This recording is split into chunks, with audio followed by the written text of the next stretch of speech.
I welcome each one of you, my fellow pilgrims to heaven, for our weekly Bible study in Telugu language. This is the third Sabbath school lesson study in Telugu language. Now I will switch over to Telugu language. ప్రియ సోదరి సోదరులారా, మిమ్మల్ని అందరినీ కూడా మన వారపు Bible పఠనానికి ఆహ్వానిస్తున్నాను. ఇది 3వ సబ్బాతు బడి పాఠం. దేవుని యొక్క మహాకృపను బట్టి మనల్ని, మన కుటుంబాల్ని ఈ పాఠాలు ధ్యానించే కృపను ప్రభు మనకు అనుగ్రహిస్తున్నారు. ప్రభుకు స్తోత్రాలు చెల్లిస్తున్నాను. ప్రార్థించి ఈ పాఠాన్ని ప్రారంభించక ముందు మీకు అందరికి కూడా ప్రార్థనా విజ్ఞప్తి. మీకు ఇదివరకు తెలియచేసిన రీతిగా ఈ నెల 25వ తారీఖు నుంచి వేసవికాలపు ఉజ్జీవ సభలు ప్రారంభిస్తున్నాం. మొట్టమొదటి ఉజ్జీవ సభ కిష్కిందపాలెం. ఇది కొల్లూరు మండలం, తెనాలి ప్రాంతంలో ఉన్నది. కొల్లూరు మండలంలో ఉన్న కిష్కిందపాలెం. ఇది ఒక చిన్న లంకలాగా, చిన్న దీవిలాగా కృష్ణా నది ఒడ్డునే ఉన్నదన్నమాట. 3 రోజులు అక్కడ ఉజ్జీవ సభలు జరుగుతాయి, కడవరకాల ఉజ్జీవ సభలు. ఆ మరుసటి రోజు నుంచి ఆ దగ్గరలో ఉన్న మరొక గ్రామము పెరవాలిపాలెం. పెరవాలిపాలెం పెదపొడికి ప్రక్కనే ఉంటుంది. తెనాలికి దగ్గరలోనే ఒక 10-12 కిలోమీటర్లు ఉంటుంది అంటున్నారు. ఆ పెరవాలిపాలెంలో ఏప్రిల్ 28, 29, 30 3 రోజులు అక్కడ కడవరికాల ఉజ్జీవ సభలు. అది అయిపోయిన వెంటనే బృగుబండ మరొక గ్రామం. బృగుబండ అనే గ్రామం సత్తెనపల్లికి 7-8 కిలోమీటర్ల దూరంలో ఉంటుంది అంటున్నారు. ఆ బృగుబండలో మే 1, 2, 3 మే 1వ తారీఖున, 2వ తారీఖున, 3వ తారీఖున 3 రోజులు ఉద్యోగ సభలు అక్కడ. అవి ముగిసిన తర్వాత మే 5వ తారీఖు నుంచి 10వ తారీఖు వరకు నరసరావుపేటలో SSN కాలేజీ వెనకాలన్న ఆ ఆవరణలో ఉద్యోగ సభలు జరుగుతాయి. ఇవన్నీ కూడా రాత్రికాలం జరిగే ఉద్యోగ సభలు. అవి ముగిసిన తర్వాత ఒక్కరోజు, అనగా మే 13వ తారీఖున ఉదయం ఒక్క దినం విశాఖపట్నంలో ఒక కృతజ్ఞత కూడిక అటెండ్ అవటానికి విశాఖపట్నంలో ఉంటాను. తర్వాత మే 14 నుంచి 17 వరకు అంబేద్కర్ కోనసీమ జిల్లాలో ఉన్న నరేంద్రపురం ఇది అంబాజీపేటకి దగ్గర నరేంద్రపురం. అక్కడ మే 14 నుంచి 17 వరకు. అవి ముగిసిన తర్వాత చివరిగా సమ్మల్దేవి, దాన్ని ఎడ్లవారి మెరక అని కూడా అంటున్నారు. మన ఫ్లేస్ కాలేజ్ రుస్తుంబాద్కి ఒక 10-12 కిలోమీటర్ల దూరంలో ఉంటుంది అంటున్నారు. అక్కడ మే 18, 19, 20 3 రోజులు ఉజ్జీవ సభలు. వీటన్నిటి కొరకు ప్రార్థించండి. మా ప్రయాణాల కొరకు ప్రార్థించండి. వేసవి తీవ్రత చాలా ఎక్కువగా ఉంది, వేడిమి. ప్రార్థించండి. ప్రభు నన్ను, నాతో వస్తున్న యవన బిడ్డల్ని ప్రభు వాడుకునేలాగా.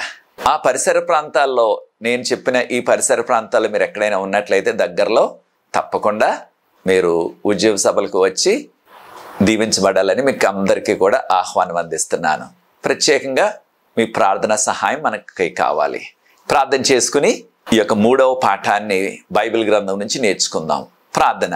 పరిశుద్ధ ప్రేమ గల మా తండ్రి, మీకు స్తుతులు, స్తోత్రాలు, వందనాలు చెల్లిస్తున్నాం. మమ్మల్ని, మా కుటుంబాల్ని, మా సంఘాలని మీరు ప్రేమించి మాకు ఇస్తున్న ఈ యొక్క గొప్ప ధన్యతకై, అవకాశంకై వందనాలు చెల్లిస్తున్నాం.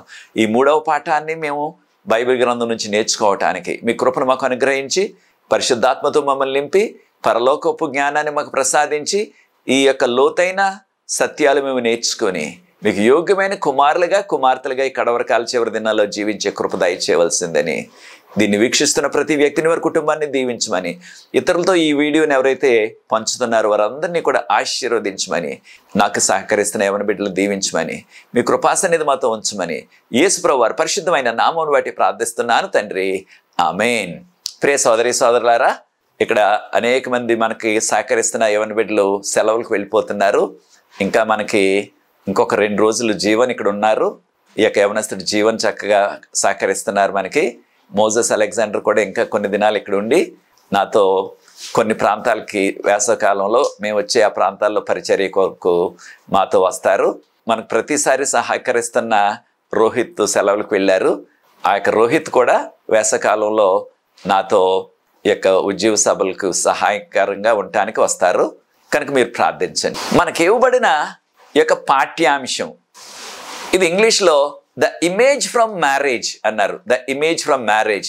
మన భాషలో నేను వివాహపు సాదృశ్యము, వివాహపు సాదృశ్యము అని తర్జుమా చేస్తున్నాను. వివాహపు సాదృశ్యం అనగా వివాహాన్ని ఒక సాదృశ్యంగా మనకి మన ఆధ్యాత్మిక జీవితాలకి పోలుస్తున్నారు ఈ పాఠంలో.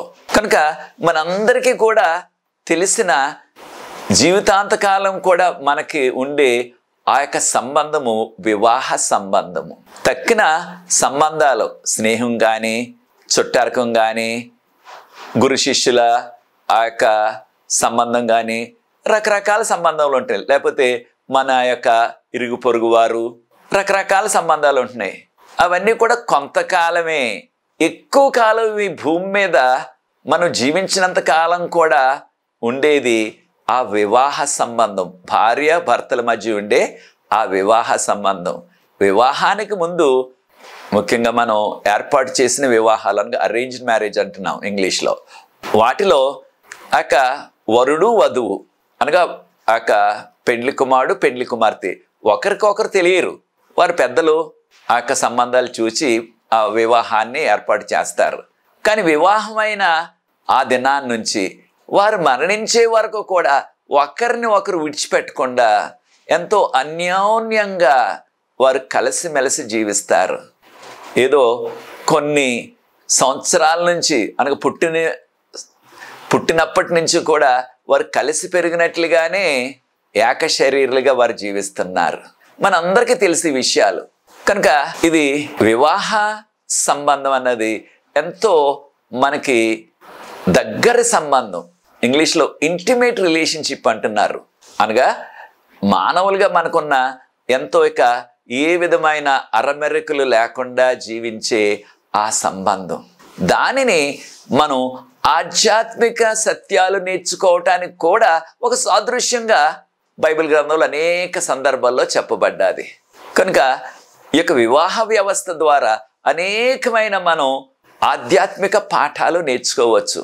అనేక మంచి విషయాలు ఉన్నాయి. ఈ పాపం తర్వాత వివాహ వ్యవస్థలో అనేకమైన చెడ్డ విషయాలు కూడా చేర్చబడ్డాయి. సాతాను ఆ విధంగా చేస్తున్నాడు. కనుక ప్రియ సోదరి సోదరులారా, ఈ యొక్క 3వ పాఠంలో మనము ఈ యొక్క వివాహ వ్యవస్థ, ఈ వివాహపు ఆ సాదృశ్యాన్ని మనం నేర్చుకోబోతున్నాం. ఆది కాండంలోనే పాపము ఈ లోకంలో ప్రవేశించకముందే ఆదికాండం 2వ అధ్యాయంలో ఆదాము అవ్వ దేవుడు సృష్టించారు.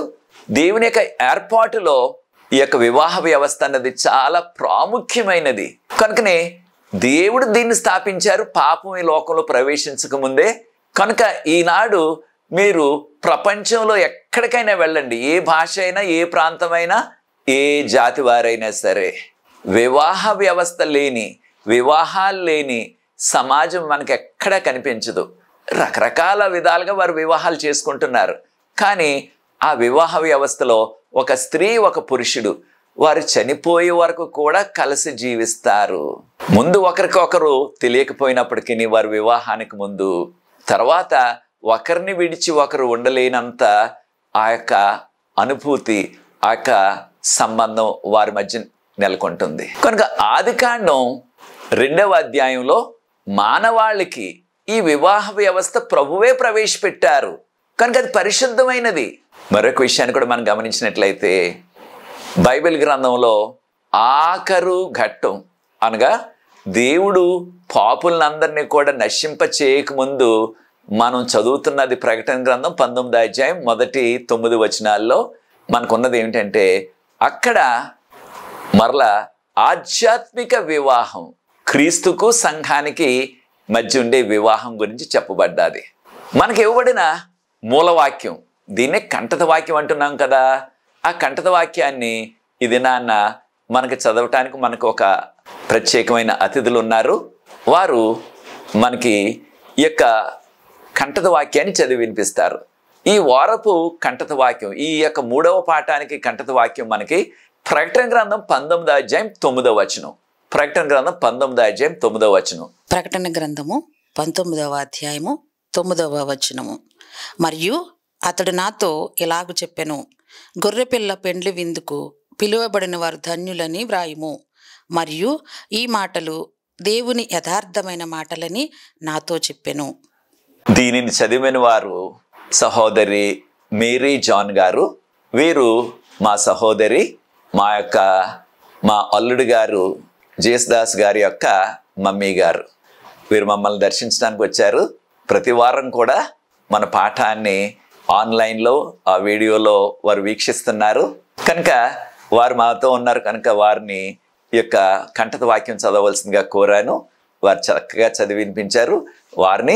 వారి యొక్క బిడ్డల్ని మనల్ని ప్రభు ప్రత్యేకంగా ఆశీర్వదించుగాక. ప్రియ సోదరి సోదరులారా, మనకి ఇవ్వబడిన ఈ యొక్క ఆహ్వానం ప్రకటన గ్రంథం 19:9 అయితే ఇక్కడ చెప్పబడ్డది, ఎవరైతే గొర్రెపిల్ల వివాహ మహోత్సవమునకు పిలువబడ్డారో, గొర్రెపిల్ల వివాహ మహోత్సవమునకు పిలువబడ్డారో, దాన్నే మనం ఇంగ్లీష్లో ఇన్విటేషన్ అంటున్నాం.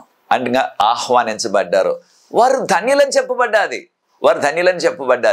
ప్రియ సోదరి సోదరులారా, ప్రభు మనందరినీ కూడా ఈ గొర్రెపిల్ల వివాహ మహోత్సవానికి ఆహ్వానిస్తున్నారు. ఎవరైతే యేసు ప్రభు నమ్ముతున్నారో ప్రతి వ్యక్తి కూడా, వారు ఎక్కడున్నప్పటికీ, ఏ భాష అయినప్పటికీ, ఏ ప్రాంతం అయినప్పటికీ, వారి సామాజిక వర్గం ఏదైనప్పటికీ అందరికీ కూడా ఈ ఆహ్వానం. గొర్రెపిల్ల వివాహ విందు. ఎవరు గొర్రెపిల్ల? యేసు ప్రభు వారు. కనుక బైబిల్ గ్రంథంలో ఆదిలోనే పాపం లేకముందే, పాపం ఈ లోకంలోకి రాకముందే వివాహ వ్యవస్థను ప్రభు స్థాపించారు. అలాగే ఈ లోకంలో ఉన్న పాపానంతటిని కూడా తొలగించిన తర్వాత, పాపులందరినీ కూడా నశింప చేసిన తర్వాత కూడా ఈ యొక్క ఆధ్యాత్మిక వివాహం కొనసాగుతుంది. ఆధ్యాత్మిక వివాహం క్రీస్తుకు సంఘానికి మధ్య. క్రీస్తు పెండ్లి కుమారుడు, సంఘము ఆ యొక్క వధువు పెండ్లి కుమార్తె.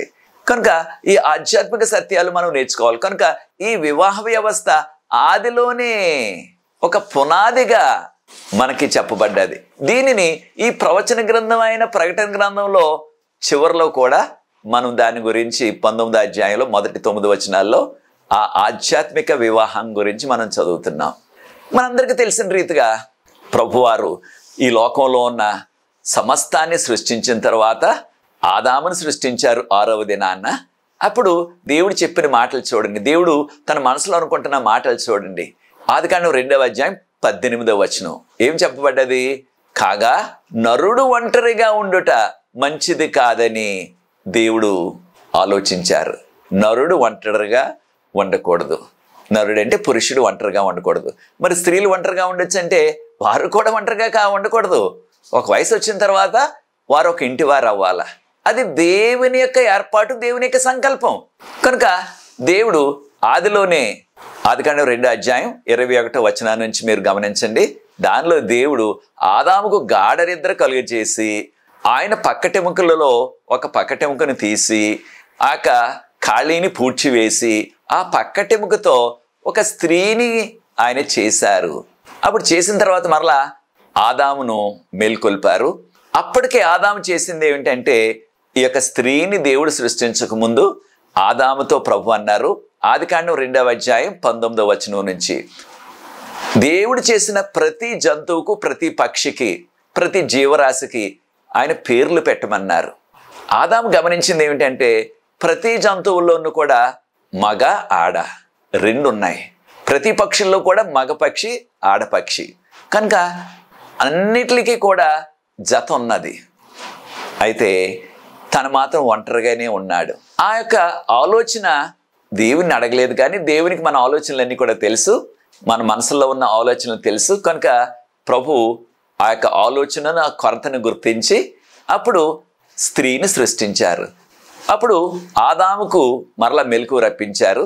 ఆదాము ఆ స్త్రీని చూచి, నా ఎముకలలో ఒక ఎముక, నా మాంసంలో ఒక మాంసం, అనగా నా ఎముకలలో ఒక ఎముక, నా శరీరంలో ఒక భాగం తినను నారి అనగా స్త్రీ అనబడుతుందని ఆయన చెప్పారు. ఆయనకి ఎలా తెలుసు నా ఎముకల్లో ఒక ఎముక అని? గాఢ నిద్రలో ఉన్నాడు కదా, గాఢ నిద్రలో పెట్టి ప్రభు ఆ పక్కటి ఎముకని తీశారు. కొంతమంది దాన్నే ఆయన ఈ రోజుల్లో మనం శస్త్రచికిత్స అంటున్నాం, సర్జరీ చేసినప్పుడు ఏం చేస్తారు? ఆ యొక్క మత్తు మంది ఇచ్చేస్తారు. ఇక ఏమీ తెలియదు మనకి ఏం జరుగుతుందో చుట్టూ. అలాంటి విధానం అంటే మొట్టమొదటి ఆ యొక్క సర్జరీ శస్త్రచికిత్స ప్రభువే చేసినట్లుగా మనం ఊహించాలి ఇక్కడ. కనుక ఆదాము ఎలా గుర్తించగలిగాడంటే తప్పకుండా మానవ పోలికల్లో ఏ జంతువు లేదు మానవ పోలికల్లో.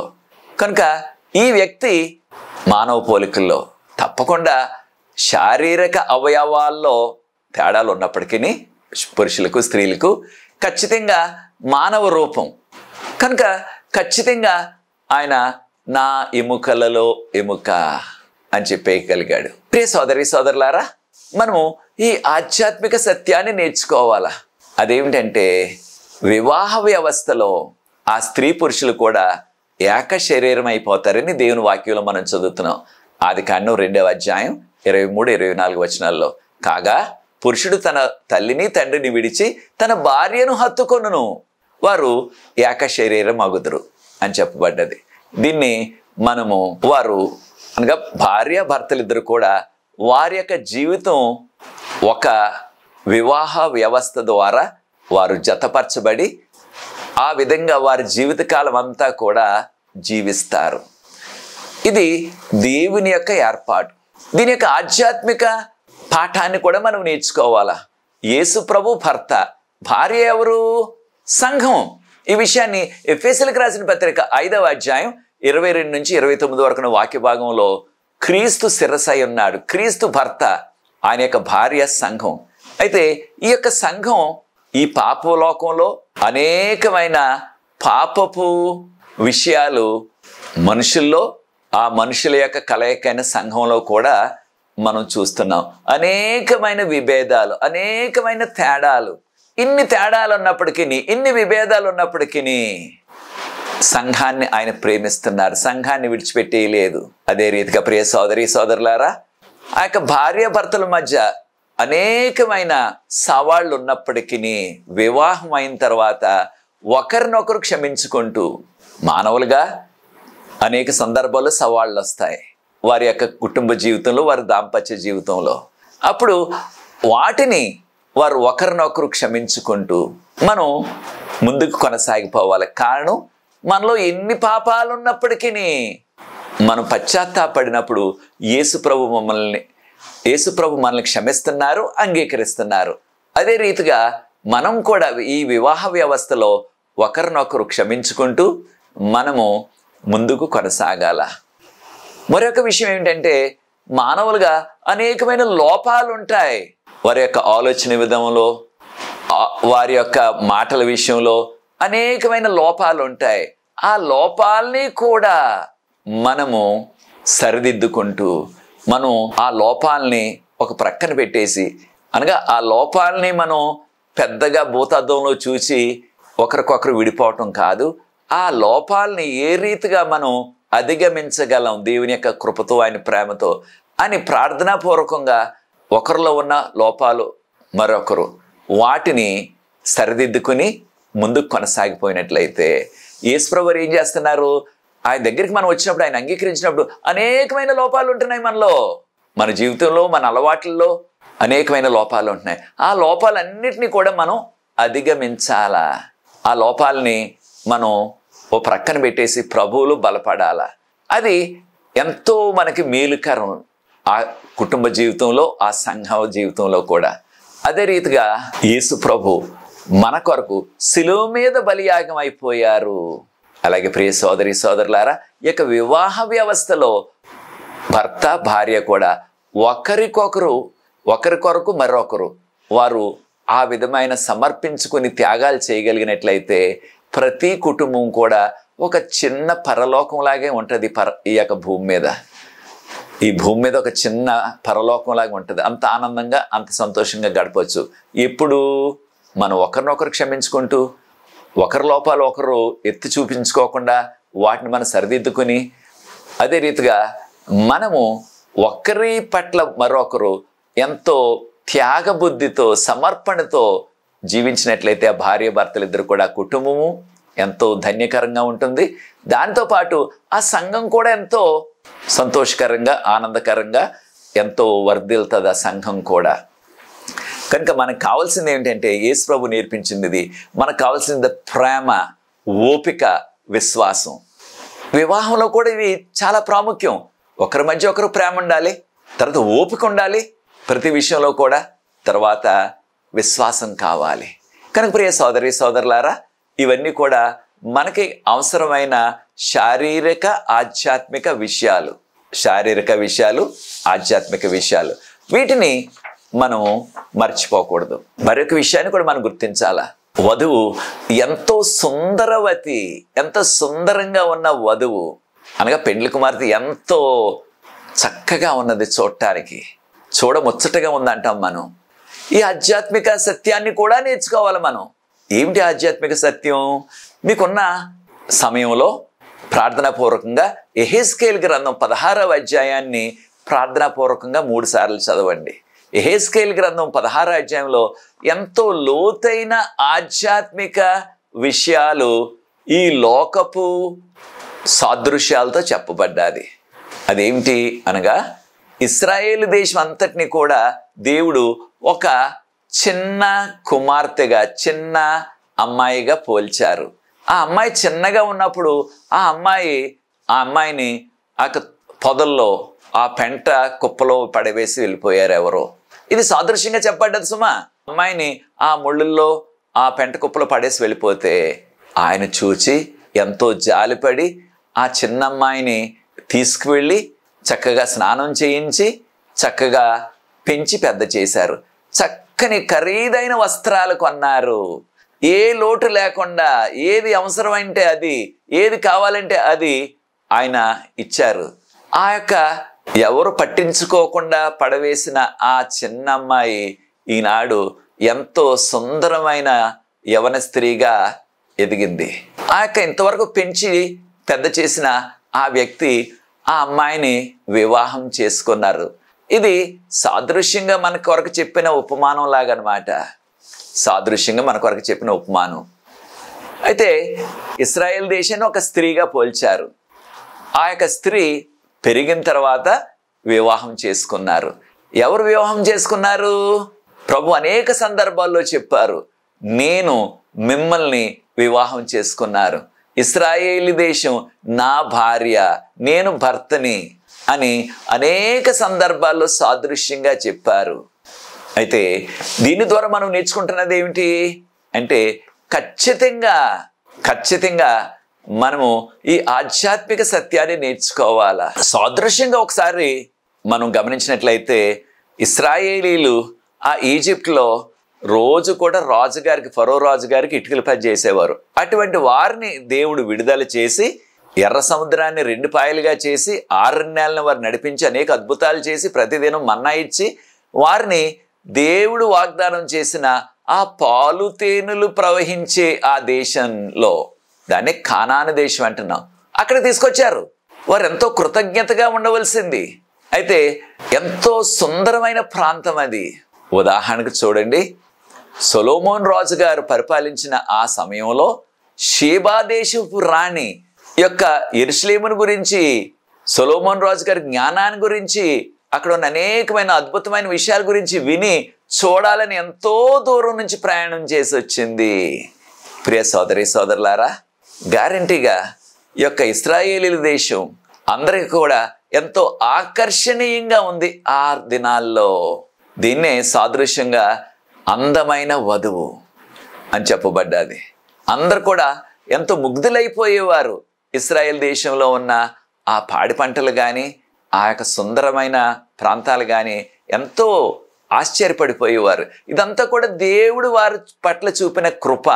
అయితే చూడండి, యెహెజ్కేలు గ్రంథం 16వ అధ్యాయం 15వ వచనాన్ని చూడండి, ఏం జరుగుతుందో అక్కడ ప్రభువారు చెప్తున్నారు, నేను ఎంతో అందంగా ఉన్నానని ఆ యొక్క ఎక్కడో ముళ్ళల్లో, తుప్పల్లో, పెంట కుప్పలో పడవేయబడిన ఆ యొక్క అమ్మాయి ఆయన తీసుకొచ్చి పెంచి పెద్ద చేస్తే, చక్కని వస్త్రాలు ఎంతో అందంగా ఉంటే ఆ అందాన్ని చూసి ఎంతో గర్వించి ఆ యొక్క అమ్మాయిని పెంచి పెద్ద చేసిన వ్యక్తిని మర్చిపోయింది అంటున్నారు. అనగా ఇశ్రాయేలీలు కూడా వారిని బానిసత్వంలో నుంచి విడిపించి తీసుకొచ్చి వారిని ఒక దేశంగా, ఒక గొప్ప జనంగా చేసిన దేవుణ్ణి మర్చిపోయి వారు ఏం చేశారు? అనేకమైన ఆ ప్రాంతాల్లో ఉన్న దేవుళ్ళకి దేవతలకి పూజలు చేయటం మొదలుపెట్టారు.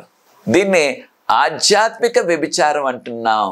బైబిల్ గ్రంథంలో ఆధ్యాత్మిక వ్యభిచారం అనగా వారు నిజ దేవుని విడిచిపెట్టేసి ఇతర దేవుళ్ళు దేవతలను పూజించడం మొదలుపెట్టారు. ఎలా చేయగలరు అటువంటి పరిస్థితి? వారి యొక్క స్థితిని ఒక్కసారి జ్ఞాపకం చేసుకున్నట్లయితే, ఒకప్పుడు ఇటుకలు చేసుకునే వాళ్ళం మనం ఆ యొక్క ఈజిప్ట్లో. మన దేవుడు మనల్ని నిలబెట్టి ఎంత గొప్ప స్థితిలో నిలబెట్టారు, ఆయన్నే మనం పట్టుకొని ఉండాలా, ఆయన్నే పూజించాలా అని ఆలోచన మానేసి వారు కూడా ఇష్టానుసారంగా అన్యజనులు చేసిన ప్రతి పనిని కూడా వారు కూడా చేశారు. ఈ ఆధ్యాత్మిక సత్యాన్ని మనం కూడా నేర్చుకోవాలి ప్రియ సోదరి సోదరులారా. ప్రభువుని నమ్ముకున్న మనం కూడా ప్రభువుని విడిచిపెట్టేసి ఆయన వాక్యపు వెలుగులో, ఆయన ఆజ్ఞల వెలుగులో జీవించకుండా మన ఇష్టానుసారంగా లోకపు పోకడలో మనం కూడా మిళితమైపోయి జీవించినట్లయితే దాని ద్వారా మనకి దేవుని యొక్క శిక్ష వస్తుంది ఒక దినాన్న. ఈ విషయాన్ని మనం గుర్తించుకోవాలా. మరి ఒక సాదృశ్యాన్ని కూడా మనం నేర్చుకోవాలా. అది హోసియా గ్రంథంలో హోసియా ప్రవక్త. అయితే వారికి ఒక ఆధ్యాత్మిక పాఠం నేర్పడానికి ప్రభు అన్నారు, నీవు వెళ్ళి ఆ వేశ్యల్లో ఒక వేశ్యను వివాహం చేసుకో. అప్పుడు ఆయన వెళ్ళి గోమారు అనే ఒక వేశ్యను వివాహం చేసుకున్నాడు. ఇది వాస్తవంగానే జరిగింది, కానీ దేవుడు చెప్పాడు కనుక చేశాడు. అంతేకాని ఆయన ఆ వేశ్యకు ఆకర్షితుడై ఆ వేశ్య యొక్క ఆయన మోసంలో పడిపోయి చేసిన పని కాదు సుమా. ప్రభు చెప్పారు, ఆ విధంగా చేశారు. దేనికి చెప్పారు ప్రభు వారు? వీరికి ఒక ఆధ్యాత్మిక పాఠం నేర్పడానికి ఆయన చేశారు. హోసియా దేవునికి సాదృశ్యం. తన యొక్క అవిశ్వాసంగా ఉన్న తన భార్య, తన ఇష్టానుసారంగా జీవించిన ఆ గోమారు తన భార్య ఇశ్రాయేలీలకు సాదృశ్యం. కనుకనే ఆయన వివాహం చేసుకున్నాడు. 3 బిడ్డలు కలిగారు. ఆ 3 బిడ్డలు కలిగిన తర్వాత ఏం చేసింది ఆవిడ? గోమారు భర్తనే పిల్లల్ని విడిచిపెట్టేసి ఇంకొక వ్యక్తితో వెళ్ళిపోయింది. మనకి అనేక ప్రాంతాల్లో కూడా ఇప్పుడు కూడా ఇటువంటి సన్నివేశాలు ఉంటున్నాయి. భర్తని బిడ్డల్ని విడిచిపెట్టేసి ఇంకొకరితో వెళ్ళిపోయే వ్యక్తులు, అలాగే భార్యను బిడ్డలను విడిచిపెట్టేసి ఇంకొక స్త్రీతో వెళ్ళిపోయే భర్తలు. ఇటువంటి దారుణమైన విషయాలు అనేక ప్రాంతాల్లో మనం ఈ కడవరకాల చివరి దినాల్లో ఇంకా చూస్తూనే ఉన్నాం. ప్రియ సోదరి సోదరులారా, ఈ యొక్క గోమారు హోసియాను తన యొక్క 3 బిడ్డలను విడిచిపెట్టేసి వెళ్ళిపోయింది. దీనికి ఆధ్యాత్మిక సత్యాన్ని మనం నేర్చుకోవాలా.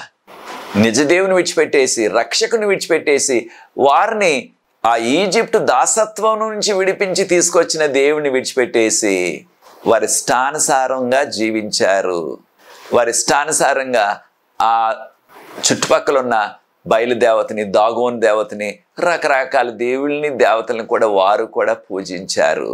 దేవుడు ఎంతో విపులంగా చెప్పారు, నీకెవ్వరికి కూడా మీరు పూజలు చేయొద్దు, మీరు విగ్రహాలు చేయొద్దు, దేనికి సాగిలి పడవద్దు అని చెప్పినప్పటికీ 10 ఆజ్ఞల్లో మొదటి 2 ఆజ్ఞల్లో వాటిని పట్టించుకోకుండా వాటిని పక్కన పెట్టేశారు, వాటిని తొంగలో తొక్కేశారు.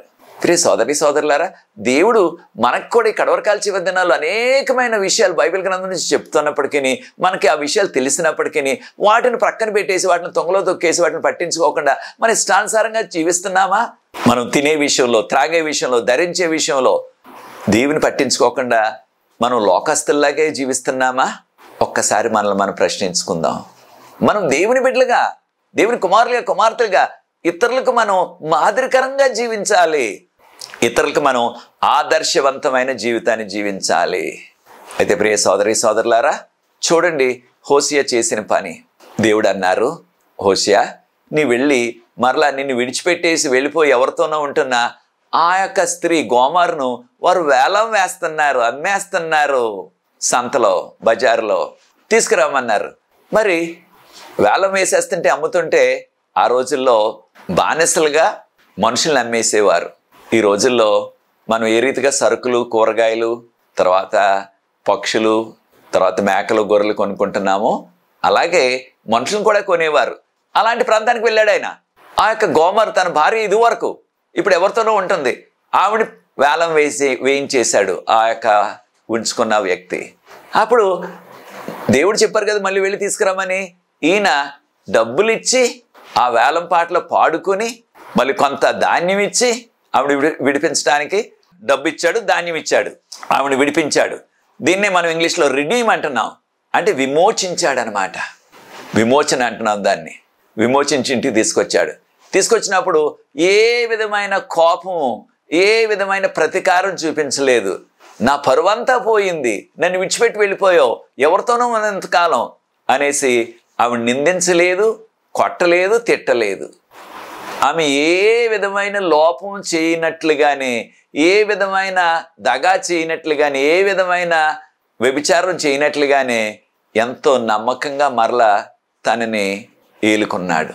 ఇది ఒక సాదృశ్యంగా కూడా మనం అర్థం చేసుకోవాలా. అది నిజంగా జరిగింది వాస్తవంగా ఆ దినాల్లో.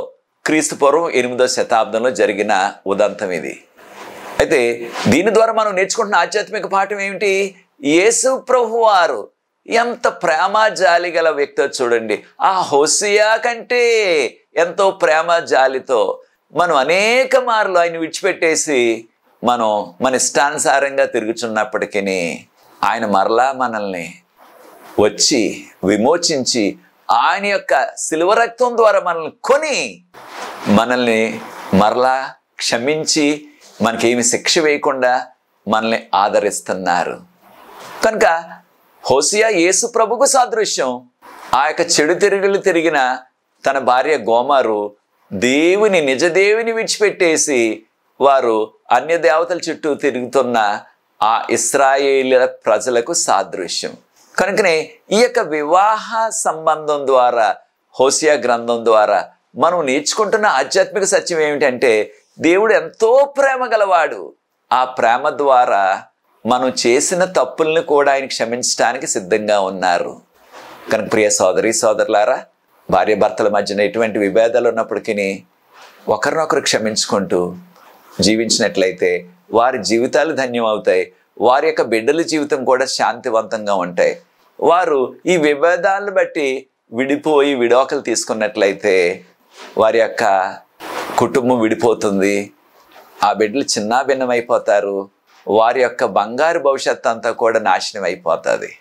కనుక ప్రార్థనాపూర్వకంగా అటువంటి పరిస్థితిలో ఉన్నట్లయితే ప్రియ సోదరి, ప్రియ సోదరుడి, నీవు కూడా పశ్చాత్తాపడి ఒకరినొకరు క్షమించుకుంటూ హోసియాలాగా మంచి మనసుతో మీరు మరలా దేవుడు ప్రేమై ఉన్నారు కనుక మరొక అవకాశాన్ని, మీ పట్ల ఎంతో కీడు చేసిన, మీ పట్ల ఎంతో తేడా చూపించిన, మీకెంతో అగౌరవం తెచ్చిన ఆ వ్యక్తిని కూడా, ఆ భార్యను కూడా, లేకపోతే భర్తను కూడా క్షమించి ప్రభువులో కొనసాగాలని ప్రభువుని బట్టి మిమ్మల్ని అందరినీ కూడా వేడుకుంటున్నాను.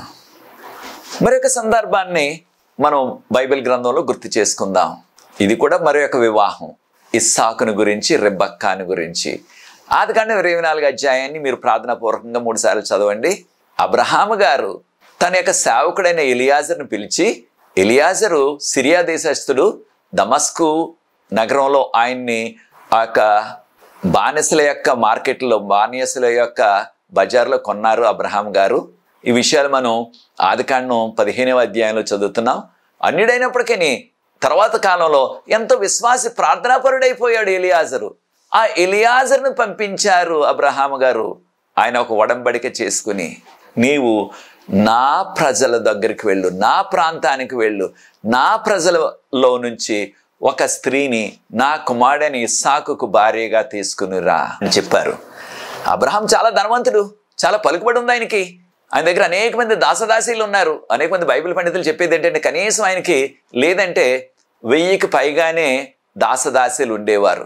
ఎంతో పెద్ద మందలు, గొర్రెలు, మేకలు, ఒంటెలు, ఆవులు అవన్నీ ఉండేవి ఆయనకి. దాంతోపాటు బంగారం, వెండి కూడా చాలా ఉంది ఆయనకి. ఆ దినాల్లో ఆ చుట్టుపక్కల ఉన్న కొంతమంది రాజుల కంటే కూడా ధనికుడు ఆయన. ఆయన కోరినట్లయితే, ఆయన అడిగినట్లయితే ఆ చుట్టుపక్కల ఉన్న రాజులు ఎవరైనా సరే వారి యొక్క కుమార్తెను ఇస్సాకుకు ఇచ్చేవారు. అబ్రహాం కుమారుడికి ఇచ్చి వివాహం చేసేవారు. కారణం ఆయనకున్న ఆస్తిని బట్టి ఎవరైనా చేసేవారు. కానీ అబ్రహాము ఆ చుట్టుపక్కల ఉన్న వారందరూ కూడా అన్యులు, కానానీయులు. వారితో ఏ విధమైన వివాహ సంబంధం పెట్టుకోకూడదు. నేను నా ప్రజలు, నా జనం, నా ప్రాంతం అనగా విశ్వాసులు కావాలి నాకు అనేసి ఆ సేవకుడిని, ఎలియాజరును, తక్కిన కొంతమంది సేవకుల్ని 10 ఒంటిల్ని, ఆ ఒంటిల నిండా రకరకాల మంచి వస్తువుల్ని అవన్నీ కూడా పంపించారు. ఎక్కడికి? పదాన్ అరామ్ అంటున్నాం. దీన్నే సిరియా దేశంలో ఉన్న పదాన్ అరామ్ దాని పేరు. అక్కడికి పంపించారు. ఎవరిని తీసుకురామని? విశ్వాసిని, నా జనం నుంచి. కారణం అబ్రహాము యొక్క సంతానం అనగా ఆయన యొక్క సహోదరులు పదాన్ అరాములో వారు స్థిరపడిపోయారు. అక్కడి నుంచి ప్రభు నేను చూపించే దేశం వెళ్ళమని అబ్రహాము గారిని పిలిచారు. అక్కడి నుంచి అబ్రహాం గారు వెళ్ళిపోయారు. కానీ ఆయన సహోదరులు, వారి యొక్క సంతతి వారందరూ కూడా ఆ పదాన్ అరాములోనే వారు స్థిరపడ్డారు, వారు విస్తరించారు. అక్కడికి వెళ్ళి తీసుకురా ఒక యవ్వన స్త్రీని నా కుమారుడికి వివాహం చేయటానికని పంపించారు. ఈ ఆధ్యాత్మిక సత్యాన్ని నేర్చుకోవాలా ప్రియ సోదరి సోదరులారా. అనేకమైన సమస్యలు కుటుంబాల్లో, అనేకమైన సమస్యలు సంఘాల్లో ఈ దినాల్లో వస్తున్నాయి. దీనివలన విశ్వాసులు అవిశ్వాసుల్ని వివాహాలు చేసుకుంటున్నారు. వారు పనిచేసే దగ్గర, వారు చదువుకునే దగ్గర ఎక్కడో వ్యక్తిని ప్రేమించి నేను ఆ వ్యక్తిని చేసుకుంటాను, లేకపోతే చచ్చిపోతాను అని కూడా అంటున్నారు కొంతమంది యవనస్తులు. ప్రియ సోదరులారా, మనము ఈ యొక్క వివాహ సంబంధాలు చాలా జాగ్రత్తగా చూసుకోవాలి. కారణం ఏంటి? మీకు సమయం ఉన్నప్పుడు చదవండి. 2 కొరింథీ 6వ అధ్యాయం 13వ వచనం నుంచి ప్రభువారు అంటున్నారు, అన్యులకి విశ్వాసులకి ఎక్కడ సంబంధం? వెలికి చీకటికి సంబంధం ఏది అనగా, విశ్వాసులుగా మనం వారు ఎంత గొప్పవారైనా ఎంత తెలివివారైనా సరే అవిశ్వాసులు అన్యులని మనం వివాహం చేసుకున్నట్లయితే అనేకమైన ప్రమాదకరమైన పరిస్థితులు మనకు వస్తాయి. మనకున్న మంచి ఉదాహరణ సంసోను గారు. అంత బలవంతుడు. అన్యులైన ఫిలిస్తీయులని ఆయన ప్రేమించి వివాహం చేసుకోవటం వలన ఆయనకి ఎంతో ఘోరమైన బలవన్మరణం పొందవలసి వచ్చింది. అలాగే ఎంతో జ్ఞాని అయిన సొలొమోను రాజు గారు, ఆయన కూడా కొంతమంది అన్యుల్ని వివాహం చేసుకున్నాడు, ముఖ్యంగా ఈజిప్ట్ వారిని. దాని ద్వారా దాదాపుగా ఆయన విశ్వాసాన్నే కోల్పోయాడు. దేవుని కృప వలన మరలా మారు మనసు పొందాడు. కనుక ప్రియ సోదరి సోదరులారా, అనేకమైన మనకి ఉదాహరణలు ఉన్నాయి బైబిల్ గ్రంథంలో. నేను కొన్ని ప్రస్తావిస్తున్నాను. అన్యులు చేసుకుంటే ఎన్ని అనర్థాలు వస్తాయి అనే విషయాన్ని. కనుక అబ్రహాము గారు విశ్వాసం ద్వారా దాన్ని గుర్తించి నా జనుల దగ్గరికి అనగా విశ్వాసుల దగ్గరికి వెళ్ళండి, నా ప్రజల దగ్గరికి వెళ్ళి తీసుకురా అన్నారు. ఎలియాజరు వెళ్ళారు. మనందరికి తెలిసి ఉదంతం. ఆ పదాన్ అరాము చేరిన తర్వాత అక్కడ ఆ బావి దగ్గర ఆయన నుండి ప్రార్థన చేసుకున్నాడు. ఆయన వెళ్ళకముందే అబ్రహాము గారు చెప్పారు, నీ వెళ్ళు, నా దేవుడు నీకు ముందుగా దేవదూతని పంపిస్తారు నీ మార్గాన్ని సరళం చేయటానికి అన్నారు ప్రభువారు. ఆదికాండం 24వ అధ్యాయం 7-8 వచనాల్లో అబ్రహాం గారికి చెప్పినట్లే, ఆయన విశ్వాసంగా నమ్మినట్లే ఎలియాజరు గారు కూడా ఆ బావి దగ్గర ప్రార్థన చేసుకున్నాడు. మనందరికీ తెలిసి ఏమని ప్రార్థన చేసుకున్నాడు? ప్రభువా, నా యొక్క ప్రయాణాన్ని సఫలపరచండి. నీ సేవకుడైన అబ్రహాము కుమారునికి ఒక విశ్వాసిని తన యొక్క కుటుంబంలోంచి అనుగ్రహించండి. ఆ కుటుంబం ఎవరో, ఆ గ్రామంలో ఎవరు ఉంటున్నారో, అబ్రహాము గారు చుట్టాలు అక్కడ ఉన్నారని తెలుసు, అంతేగాని ఎవరెవరు చుట్టాలో ఆయన ఎప్పుడు చూడలేదు, వారిని గురించి వినలేదు. మనందరికి తెలుసు. ఆయన ప్రార్థన చేసి కళ్ళు తెరిచేటప్పుడు ఒక యవ్వన స్త్రీ బిందు పట్టుకొని నీళ్లు తీసుకోవడానికి వస్తుంది సాయంత్రం. ఆ యొక్క బావి మెట్లు ఉంటాయి, ఆ మెట్ల ద్వారా నడిచి వెళ్ళాలి కిందకి. వెళ్ళి ఆ బిందుని ముంచుకొని భుజం మీద పెట్టుకుని మళ్ళీ ఆ యొక్క మెట్లు ఎక్కి పైకి రావాలి. ఒక మనకలాగా బావి ఒక తాడు కట్టి ఆ యొక్క చేద లేకపోతే ఆ బకెట్కి ఒక తాడు కట్టి తోడుకోవటం కాదు. అక్కడ ఆ ప్రాంతంలో ఉన్న అలవాటు. మెట్లు ఉంటాయి ఆ బావికి, దానిలో దిక్కుంటూ వెళ్ళాలా. ఆ యొక్క తనకున్న ఆ బిందుని ముంచుకొని మళ్ళీ మోసుకుని పైకి తీసుకురావాలి. అలాగే చేసింది. మరి బిందుని మోసుకురావటం అంటే మెట్లెక్కి చాలా కష్టమైన పని. అప్పుడు ఆయన ముందుగానే ప్రార్థించిన రీతిగానే ప్రార్థించుకుని ఈ విధంగా అడుగుతున్నాను అనుకున్నాడు. అమ్మా, నాకు కొంచెం మంచినీళ్ళు ఇవ్వండి అన్నాడు. అనగానే వెంటనే తన భుజం మీద ఉన్న బిందుని చేతిలోకి దించుకుని ఆయనకి మంచినీళ్ళు పోసింది. దాంతోపాటు ఏమన్నది, మీకే కాదయ్యా, మీకున్న ఈ ఒంట్లన్నింటికి కూడా నీళ్లు పట్టుకొస్తాను. ఒంటి ఎన్ని నీళ్లు తాగుతుంది? బకెట్లు తాగేయగలదు. అన్ని నీళ్లు కూడా ప్రతిసారి కూడా బావిలోకి దిగాల, ఆ మెట్ల మీద నుంచి ఆ బరువైన బిందుని మోసుకుని పైకి ఎక్కి రావాల. ఎంత ఓపిక, ఎంత! వీరిని ఎప్పుడు చూడలేదు, వారి ముఖం తెలియదు, వారు ఎవరో తెలియదు. అటువంటి వారికి కూడా అంత సహకారం చేసింది. వెంటనే ఎలియేజర్ గారికి కళ్ళలోంచి నీళ్లు తిరిగిపోయాయి. దేవుడు వెంటనే జవాబు ఇచ్చేశారు నా ప్రార్థనకి. దేవదూతను పంపించిన ఆ యొక్క ప్రయాణం అంతటిని కూడా సఫలం చేసేశారు అనేసి, అమ్మా నువ్వెవరు, మీ తండ్రి పేరేంటి? అప్పుడు అన్నది, అయ్యా మా తండ్రి పేరు బెతుయేలు, మా అమ్మ పేరు మిల్కా, మేము నాహోరు కుటుంబం అని చెప్పింది. అనగానే ఎలియాజర్కి వెంటనే గుర్తొచ్చింది. అబ్రహాం గారు చెప్పారు, నా సహోదరుడు నాహోరు తన యొక్క బిడ్డలు వారి కుటుంబాలు అక్కడ జీవిస్తున్నారు, వారి దగ్గరికి వెళ్ళన్నారు. ఈయన ఎక్కడికి వెళ్ళాలో తెలియకుండా బావి దగ్గర ఉంటేనే దేవుడు నడిపించి తీసుకొచ్చేశారు. ఆ యొక్క అందమైన ఓపికతో ఉన్న చురుకైన యవన స్త్రీని. ఈ ఆధ్యాత్మిక సత్యాన్ని నేర్చుకోవాలి ప్రియ సోదరి సోదరులారా, ముఖ్యంగా యువతి యువకులారా. ప్రభు మీద విశ్వాసంతో ఆధారపడినట్లయితే నీకు కావలసిన ఆ యొక్క జీవిత భాగస్వామిని, విశ్వాసిని, ఓపికతో చురుగ్గా ఉన్న ఆ యొక్క భాగస్వామి, భర్త అయినా భార్య అయినా, అనగా యవన రాళ్ళైతే యవనస్తులు, యవనస్తులైతే యవన స్త్రీలు, మీకు జీవిత భాగస్వామిగా ప్రభు పంపిస్తారు. అటువంటి వారి దగ్గరికి నడిపిస్తారు.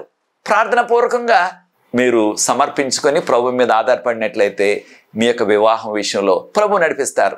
కొన్ని సందర్భాల్లో మీరు చదివే చోట, పనిచేసే చోట విశ్వాసులు ఉన్నట్లయితే ప్రార్థన పూర్వకంగా ప్రభువుని అడిగి, ప్రభువా ఈ యొక్క వ్యక్తితో నేను పరిచయం చేసుకుని ఒక రోజున జీవిత భాగస్వామిగా వివాహం చేసుకోవటం మీ చిత్తమా అని ప్రార్థనాపూర్వకంగా, అవసరమైతే ఉపవాసంతో ఉండి కూడా ప్రభుని అడిగినట్లయితే తప్పకుండా ప్రభు ద్వారాలు తెరుస్తారు. ఇస్సాకుకు అది జరిగింది. రిబక్కాను వివాహం చేసుకున్నారు ఆయన. వారి యొక్క జీవితం, వారి యొక్క కుటుంబం ఎంతో ధన్యమైంది. కనుక ప్రియ సోదరి సోదరులారా, ఇది ఎంతో దీవెనకరమైన సుఖవంతమైన వివాహ సంబంధం ఇస్సాకు రిబక్కా. చివరిగా చూడండి, దేవుడు ప్రకటన గ్రంథం 19వ అధ్యాయం మొదటి 9 వచనాలు ప్రార్థనాపూర్వకంగా చదవండి. దానిలో ఆ యొక్క మొదటి వచనం గమనించినట్లయితే పరలోకంలో జరుగుతున్న ఈ సంఘటన, ఇప్పుడు రెండవ రాకడ తర్వాత పరలోకంలో జరుగుతున్న సంఘటన ప్రభువారు దర్శనంలో చూపించారు ప్రకటన గ్రంథం రాసిన యోహాను గారికి. ఆయన చూచి అంటున్నారు, అక్కడ ఉన్న పరిశుద్ధులందరూ కూడా హల్లెలూయా అని ప్రభువుని స్తుతిస్తున్నారు. మరి ఇంకేమని స్తుతించారు? 2వ వచనం 3వ వచనం గమనించినట్లయితే దేనికి ఎంతో సంతోషంగా దేవుని స్తుతిస్తున్నారు? ఆ యొక్క వేశ్యకు శిక్ష పడ్డాది. దేవుడు తీర్పు తీర్చారు, ఆ వేశ్యకు శిక్ష పడ్డాది, ఆ వేశ్యను నశింపచేసేస్తున్నారు అని చెప్పబడ్డాది. ఎవరు వేశ్య? నిజ దేవుని విడిచిపెట్టేసి ఆయన వాక్యపు వెలుగులో, ఆయన ఆజ్ఞల వెలుగులో జీవించకుండా వారి ఇష్టానుసారంగా జీవించిన వ్యక్తులు, ఆ సంఘాన్ని ఇక్కడ వేశ్యతో పోల్చారు. వారికి శిక్ష పడ్డది, వారికి తీర్పు తీరుస్తారు దేవుడు. వారికి శిక్ష పడుతుంది. ఏ శిక్ష?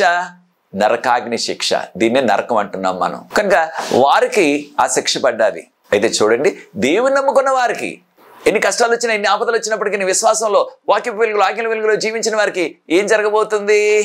వారు గొర్రెపిల్ల వివాహ మహోత్సవంలో పాల్గొంటారు. కనుక ప్రియ సోదరి సోదరులారా, మత్తయి సువార్త 22వ అధ్యాయం 14వ వచనంలో పిలువబడిన వారు అనేకులు, ఏర్పరచబడిన వారు కొద్ది మందే. ప్రియ సోదరి సోదరుడా, మనలందరినీ కూడా ప్రభు పిలిచారు ఆయన కుమార్తెలుగా జీవించడానికి, ఆయన వాక్య వెలుగులో, ఆజ్ఞల వెలుగులో జీవించడానికి. మనం కూడా ఆయన నమ్ముకుని ఆయనకు యోగ్యమైన కుమార్తెలుగా జీవించాలా. ప్రతి విషయంలో లోబడాలా. మన చదువు విషయంలో, వివాహం విషయంలో, మన ఉద్యోగం విషయంలో, మనకు కలిగినది ఏదైనా సరే మనం దేవుని సన్నిధిలో పెట్టి లోబడినట్లయితే ప్రభు దీవిస్తారు, మనల్ని హెచ్చిస్తారు. అది చేయట్లేదు కనుక అనేకమైన సవాళ్ళు ఈ దినాల్లో మనము, మన కుటుంబాలు, మన యవ్వన బిడ్డలు ఎదుర్కొంటున్నారు.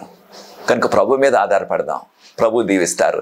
చివరిగా ప్రకటన గ్రంథం 21వ అధ్యాయం మొదటి 4 వచనాలు గమనించినట్లయితే ఆ యొక్క నూతన యెరూషలేము చక్కగా అలంకరించుకొని తన యొక్క భర్త కొరకు అలంకరించుకున్న పెండ్లి కుమార్తెలాగా సిద్ధపడి కిందకి దిగిరావటం చూచారు. ఎవరినైనా సరే మీరు గమనించినట్లయితే పెండ్లి కుమార్తె పెండ్లి దినాన్నున్న ఆ యొక్క పెండ్లి కళ తక్కిన రోజుల్లో ఎంత డెకరేషన్ చేసుకున్నా, లేకపోతే ఎంత సిద్ధపడినా సరే ఆ పెండ్లి కళ, ఆ రోజున వచ్చిన పెండ్లి కళ తక్కిన రోజులు రాదంటారు చాలామంది. అది వాస్తవమే. అయితే ఇక్కడ ప్రకటన గ్రంథం 21వ అధ్యాయం 3వ వచనం చూడండి, ఆయన మనతో కాపురం ఉండును, మనం ఆయనతో కాపురం ఉందుము. అనగా ఇది ఆధ్యాత్మిక వివాహం. యేసు ప్రభు భర్తగా, సంఘం భార్యగా వివాహం. ఎంతకాలం ఈ యొక్క సంబంధం వివాహ సంబంధం ఈ లోకంలో మన జీవితకాలం అంతా, మనం జీవించిన 60 సంవత్సరాలు 70 సంవత్సరాలు అలాగా. అయితే యేసు ప్రభుతో మనం పెట్టుకుంటున్న ఆధ్యాత్మిక సంబంధం, ఆ ఆధ్యాత్మిక వివాహం కలకాలం ఉండేది, నిరంతరం ఉండేది. అది కావాలని కోరుకుంటున్నావా ప్రియ సోదరి సోదరుడా? అది కావాలని కోరుకుంటున్నట్లయితే ఈ యొక్క వివాహం అనే సాదృశ్యం ద్వారా మనము ఈ కడవరి కాలంలో జీవిస్తున్నాం. కడవరి కాల చివరి దినాల్లో మనము ఆయనకు యోగ్యులైన కుమారులుగా, కుమార్తెలుగా, యోగ్యులైన దంపతులుగా, యోగ్యులైన కుటుంబాలుగా జీవిస్తూ అనేక మందికి ఆదర్శప్రాయంగా ఉండి ప్రభువుకు మహిమ తెద్దాం. అది నీ నిర్ణయం అయినట్లయితే ప్రియ సోదరి సోదరుడా, ప్రభువును నువ్వు స్తుతించు. ముఖ్యంగా తల్లిదండ్రులు, ఎదిగొచ్చిన పెద్దవారైన మీ కుమారులకు, కుమార్తెలకు వివాహాలు చూచినప్పుడు, వివాహ సంబంధాలు మీరు వెతుకుతున్నప్పుడు డబ్బు కొరకు కకృతి పడవద్దు, కట్నాల కొరకు కకృతి పడవద్దు, లేకపోతే ఎక్కడో విదేశాల్లో ఉన్నారు మంచి సంబంధం అని కకృతి పడవద్దు, ఆశపడవద్దు. దురాశ దుఃఖానికి చేయటం. ఎవరినైనా సరే విశ్వాసిని మీ కుమారుడికి, విశ్వాసిని మీ కుమార్తెకు ఆ జీవిత భాగస్వామ్యంగా వెతకండి. దాని ద్వారా వారి లోకంలో సంతోషంగా ఉంటారు, వారు నిత్య జీవం కొరకు సిద్ధపడతారు. మనం ఏదో కట్నం కొరకు కకృతి పడినట్లయితే, అన్యుల్ని చేసినట్లయితే వారి జీవితం ఆ సంసోను జీవితం లాగా దుర్భరం అయిపోతుంది. అటువంటి పరిస్థితి మనకు, మన కుటుంబాలకు రాకూడదు. ఆ ఆధ్యాత్మిక పాఠాన్ని కూడా మనం నేర్చుకోవాలి. అది మీ నిర్ణయం అయినట్లయితే ఎంత కట్నం వచ్చినా, ఎంత మంచి ఉద్యోగం వచ్చినా, నేను అన్యునికి నా కుమారుణ్ణి, నేను అన్యునికి నా కుమార్తెనిచ్చి పెళ్లి చేయను, నేను అన్యురాలకి నా కుమారునిచ్చి పెళ్లి చేయను, వారు ఎంత గొప్పవారైనా, ఎంత పలుకుబడి ఉన్నా, ఎంత మంచి ఉద్యోగం ఉన్నా అని మనం నిర్ణయం చేసుకుని ప్రభువుకు లోబడినట్లయితే ఇస్సాకుకు రిబక్కాను ఏ రీతిగా ప్రభు అనుగ్రహించారో అలాగే నీ కుమారుడికి లేదా నీ కుమార్తెకు ప్రభు అంత మంచి విశ్వాసాన్ని అనుగ్రహిస్తారు జీవిత భాగస్వామిగా.